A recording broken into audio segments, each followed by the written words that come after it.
I think the main thing that we have to do today is um, there's a discussion about the GitHub integration and the overall planning.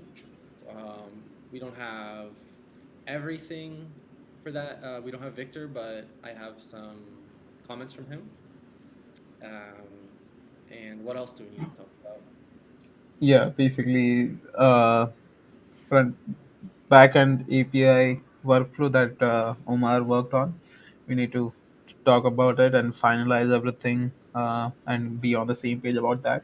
Yeah. And yeah, and apply some migrations. I know that we are Oh, fairly behind it, so I found a solution of that as well, and it okay. works locally. So yeah. Okay, yeah, and I have tasks to do, but everyone knows what I have to do, so it's not really worth discussing. So it's much more straightforward. Yeah, that would be great. So yeah, Prisma and GitHub integration. Mhm. All right. Is there anything else, Burhan, to add to that? Um, no, I don't think so. Okay, yeah, let's get that over with.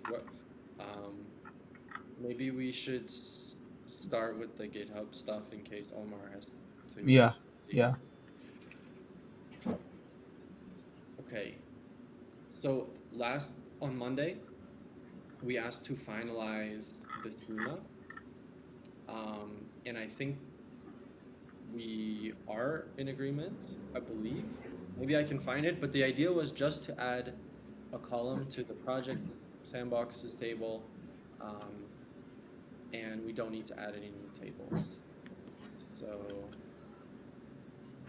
So that's I'm pretty sure that's agreed on. And then today, what we're trying to do is to finalize the API spec, which has turned out to be a little bit harder.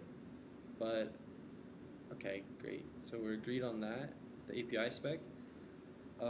Let me just pull up what I have from Victor right now. And this is definitely going to be where most of the issues come up. So I'll just make a Google Doc and paste in his comments. Hmm. Okay. There. This. Got there. There. There.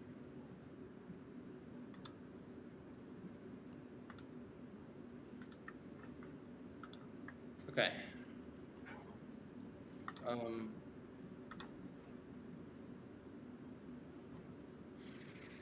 Okay. so this is from Victor's end. Okay. So post request for sign in, then log out.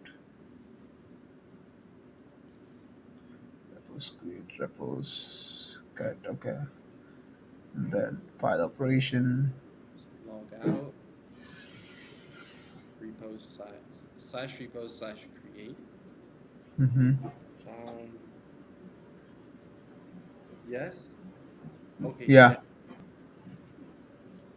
Oh yeah.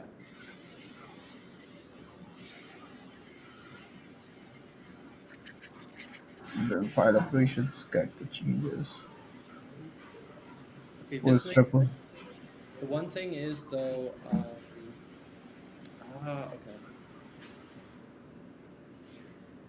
So what would you expect to get? What would you expect to see when you call get repo slash repo ID?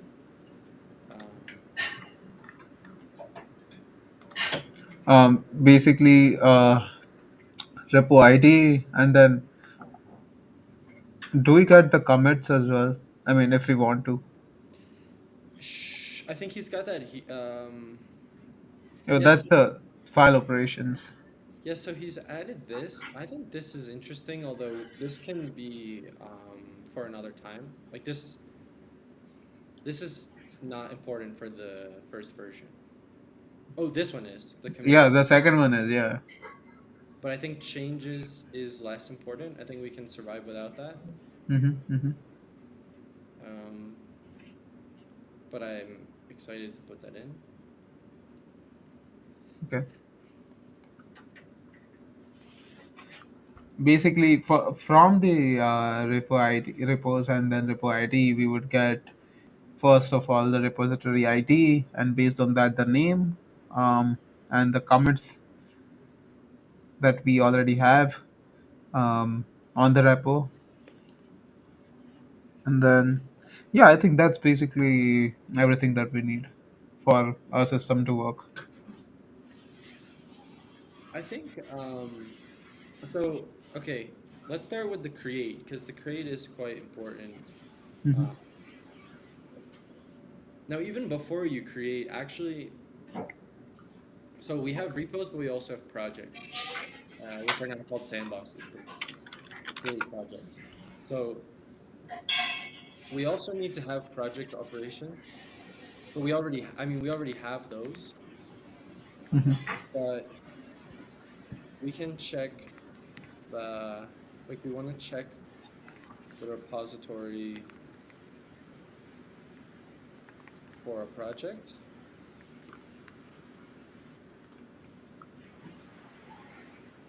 Get the repository, Whether for a project, ID for a project, yes. which we sort of already have. Yeah, we do.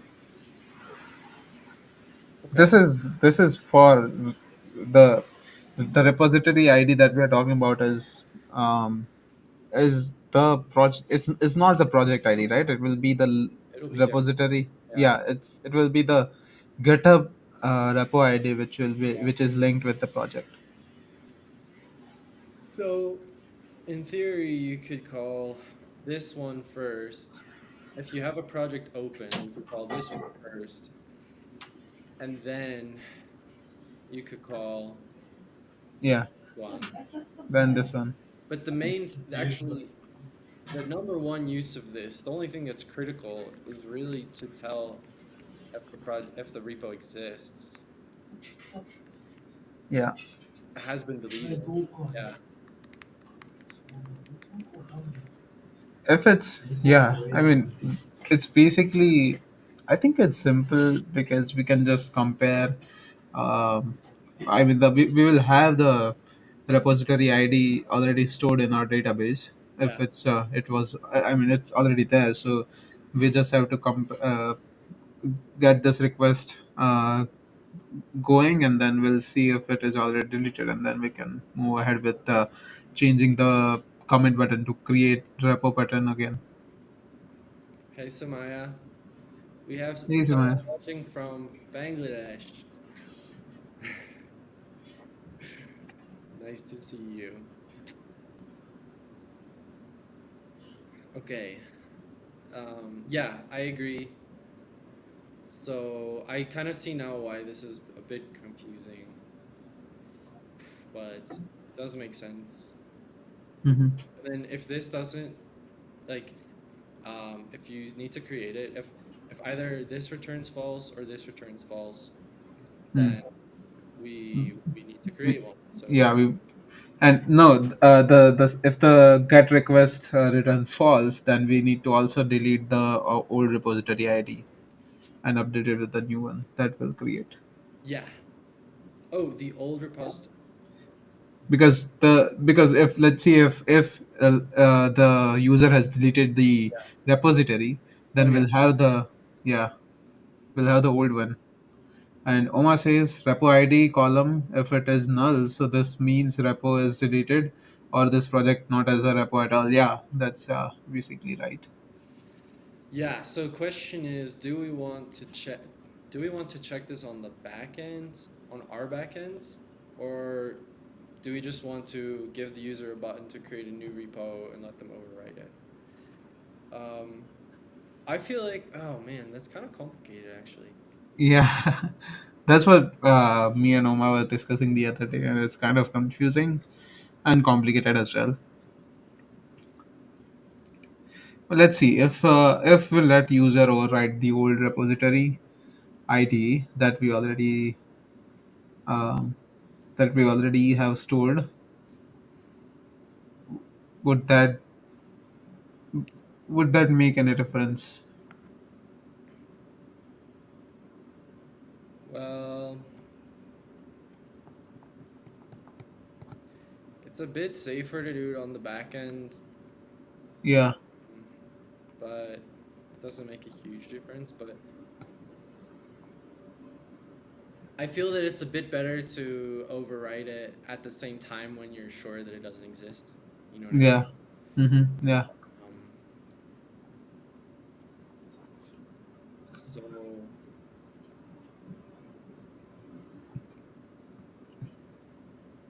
yeah, yeah. Makes sense. And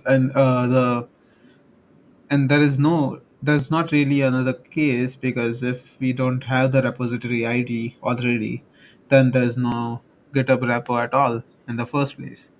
So it will be the second case most of the time, unless I'm missing something. So it's yeah. So I think overwriting it would make more sense. so actually, I have here's a just an idea. Hmm. Uh, what if so for this one when you call post repos slash create, you're implicitly passing the project ID because that gets passed and that will be used of course to create the Yeah, yeah. what if when we look up what if when we do get repos repo ID um,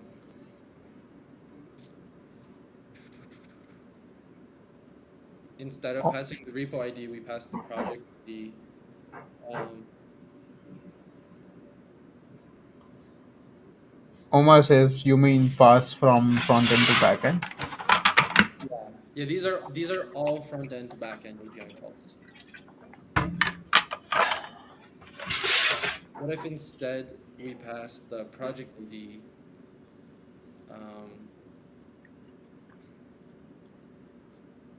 And instead of would that make it things any simpler? he says for create repository, I already have the project ID. I don't need to pass from front end. Yeah, yeah, that's exactly like that's kind of what I meant by implicitly. Like it's kind of there. Um, so and here, okay, so here we can just here we can double check if the repo exists if we want to. Um, Yeah, but if we're creating the, I mean, wouldn't um, wouldn't the get request be first and then the post request, because we need to first check if the repo exists or not, because that's what the repo ID get request do, right? yeah, exactly. So Um, the get request would be I mean, get request would be first and then the post I'm request. thinking here in kind of an edge case scenario where you have two windows open. Yeah, I yeah, know I know it's not likely, but I don't want to run into it yeah, yeah. later. Makes sense. Makes sense. But yeah, you're right. You need to do this one first. Um, yeah, and I suppose you could pass the repo ID or the project ID here. It would be Yeah, it would either would work. yeah. Either of them would work because we already have them in the backend. Yeah. Okay. So yeah, but okay. So the difference. So the only difference I see now between this and what Omar has proposed Hmm. is sort of that he's sort of combined this Excuse one me. with this one in a way. In the second step of Yeah, his implementation, right, where he has three API calls. he wants to check if the repository exists.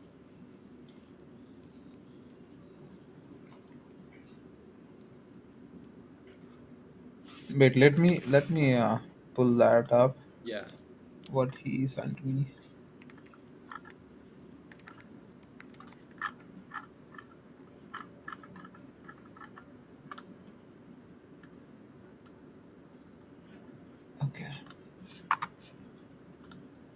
Okay, so the first API, no, not the first, but the second one, does it receives the authorization token and updates the user's GitHub token in the database and returns the user's GitHub name. Okay, yeah, so this is the second one. And then the third step is checking existing repository. So it's, yeah. So the third one is what we're looking for. Yeah. So in this one, you pass the project ID and you get back exists in database and get exists in GitHub. Yeah. Yeah. Now, this one is overlapping with actually something that we already have, which is this one, which is get, which I mean, it should be overlapping get project, right? Project slash project ID. Yeah. Yeah. Um, But it's kind of overlapping. Um, project ID because I read the name of the site moves through. because this one will return null, right? If it doesn't exist in the Yeah. data. Yeah. So, so actually, what Omar could do is you could just it could just leave. Yeah, you could just implement this part, Yeah. Exists in GitHub part. which is the same as um, which is the same as this one. Yeah. So actually, I think what Omar is doing here is it makes perfect sense to me, except for just the fact that we are re-implementing the get Yeah. The sandbox by sandbox ID, which might not be necessary. yeah, we just need to implement the GitHub exists in GitHub or not. Yeah, and then that would be fine. Yeah. Did you get it, Omar? What do you think, Omar, about this? It would actually be this would actually make things easier for you.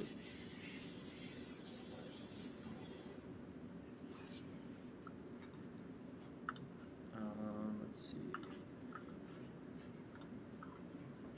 Yeah, he is here, so he But must be typing something. I think we could also write this up. It's starting to make sense now. He says in check exist repo, what is overlapping? I mean, I am checking the status of the repo. Right. So we're saying that they're all you don't need to implement exists in DB um, because there's already an API call for that, which is get project. So so actually So basically, this part, I'm bolding it. Basically, this part. get the name of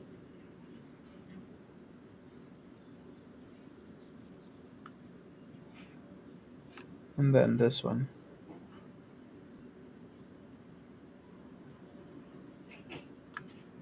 No, it's not written here clearly, but basically, you don't have to implement a check if it just for exists. getting the project ID if if it exists in our database or not because it will we already have an API call for that. Yeah, so Omar, we have this API call get project slash project ID. That already checks that already gets the repository ID for a project. So that already exists. So Victor can just use that.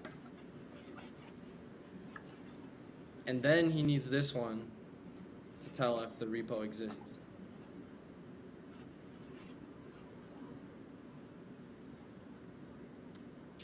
So repo maps. Let's look at this.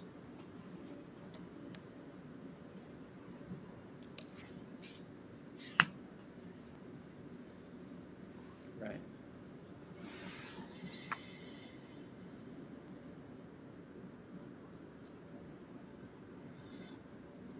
I think the create part. I think the Hmm. create part checks out the same both ways Yeah. because it gets the project ID and it creates a repo and then it assigns the repo ID to that project and Hmm. it, Yeah, I just wanna make it clear for Omar that we're not telling you to change the way you're checking if the project exists in GitHub or not. We're just telling you that you don't have to implement a way an API call for checking the project ID in our database. It's already we have an API call for that. So for existent DB for this part, you don't have to implement this part because we already have it. Everything else will remain the same, the just the way that you're doing. yeah, I can even bring it up, but I think uh, Yeah, I think just say okay if you got it, or if you have any questions, we're right here to answer. Or if you're confused in any of the things. API. It's let's see.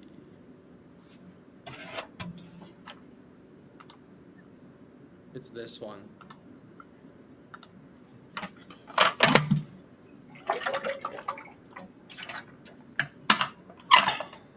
Yeah. So Omar says that check exist repo is just for switch button from create repo to add new commit and vice versa. But for create repo itself, I completely handle from backend and handle all situations. Yes.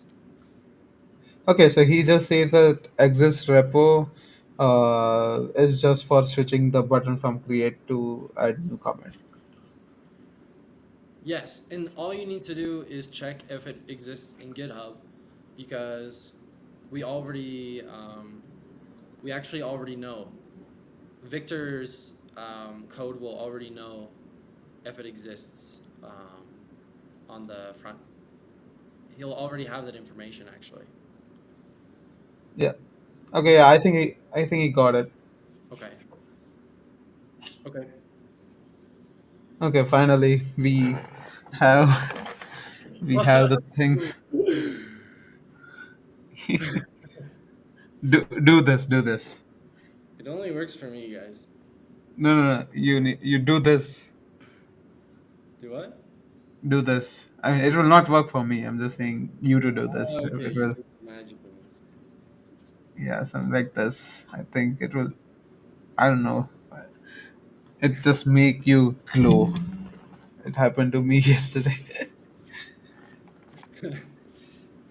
Okay, finally we got it. So, um, so let's now go to the migrations Yeah. that we had to do. So let me share my screen and show you guys what I'm.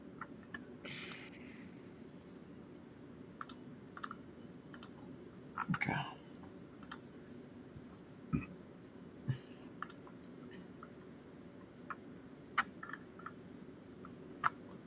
Okay. Let me do this.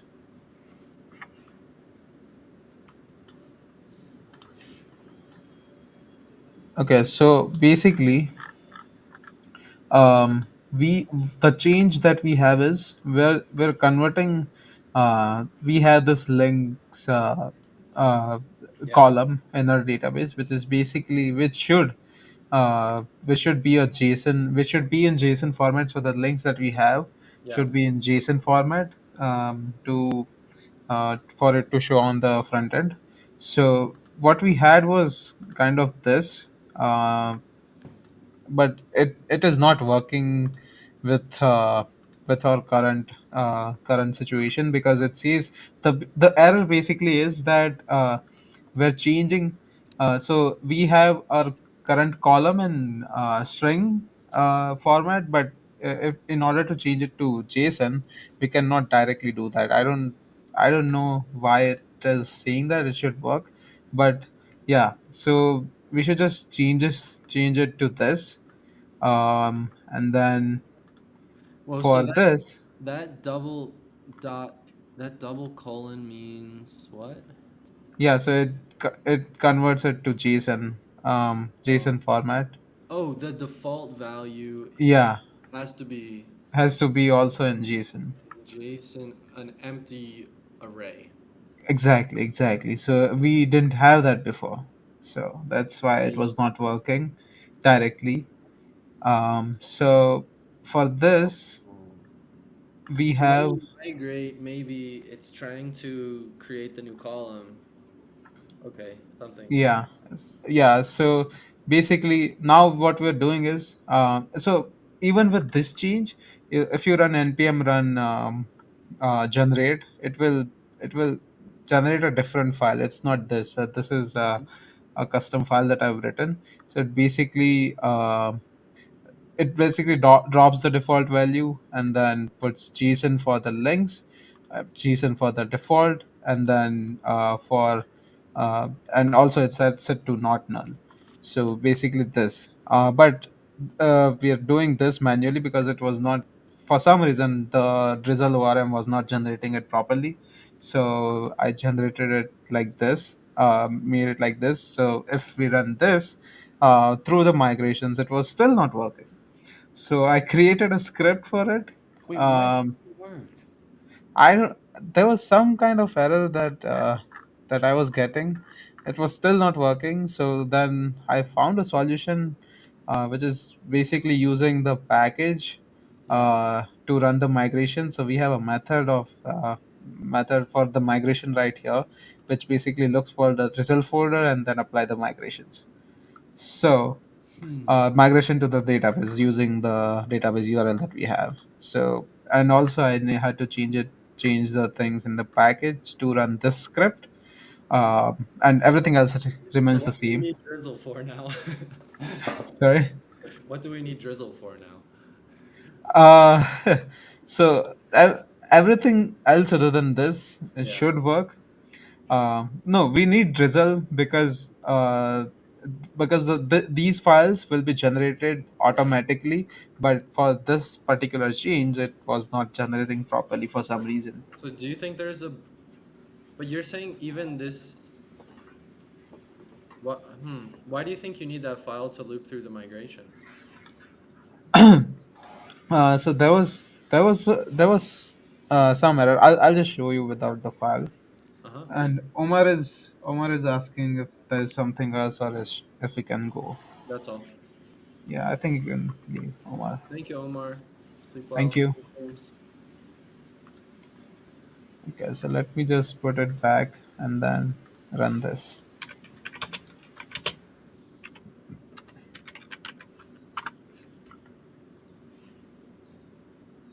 Yeah, so there's this error which says no configuration path provided.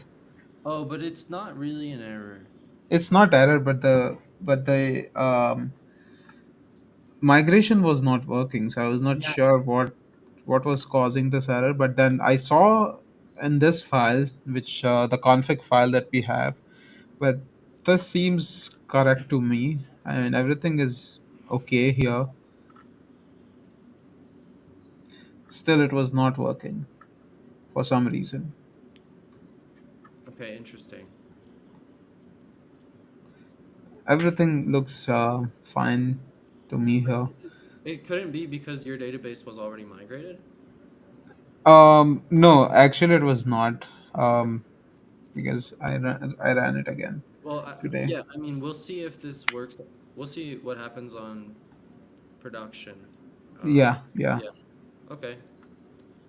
Well, So that's good. It should be at least better now. yeah. I'll push this change Okay. for now, which with the migrate.ts script and the package.json change. Okay.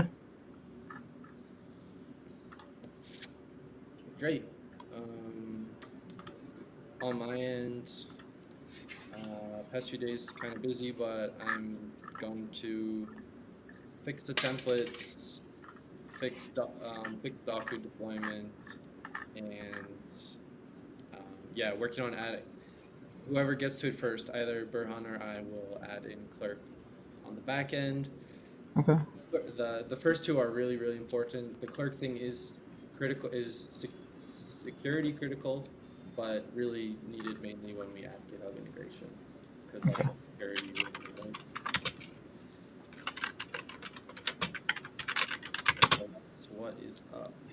Yeah, and the past week for me was kind of busy, but I was I was able to work some on the front end things that we are working on, but there was no significant process there. But I'll uh, I'll I'll work. I'll make sure that I get time this week to work on this as well. So I'll have something for you guys next week. You're working on the front end? Yeah, Nice. For the chat? yeah. There is.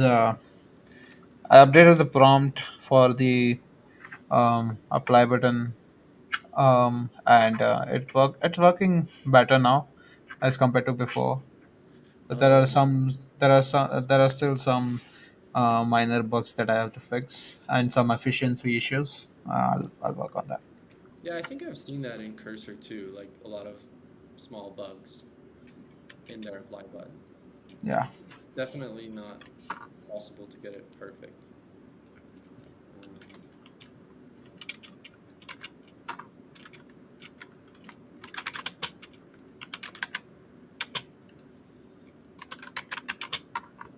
cool.